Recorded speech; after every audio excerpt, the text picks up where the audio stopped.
Diagnosis of canine spirocercosis or Spirocerca lupi infection.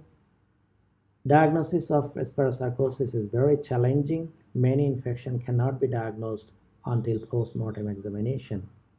Clinical findings that I have already mentioned must be considered. Palpation of the esophageal region may reveal esophageal granuloma, which is around 4 cm in diameter or comparable with the size of a golf ball.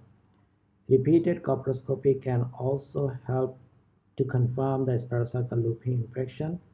Flotation techniques using sodium nitrate or sugar salt flotation fluid is recommended to reveal the eggs of Spirocerca lupi, which is characterized by elongated shape with thick shell containing a larva inside. Endoscopy and radiography can also aid in the diagnosis of canine spirocercosis or Spirocerca lupi infection.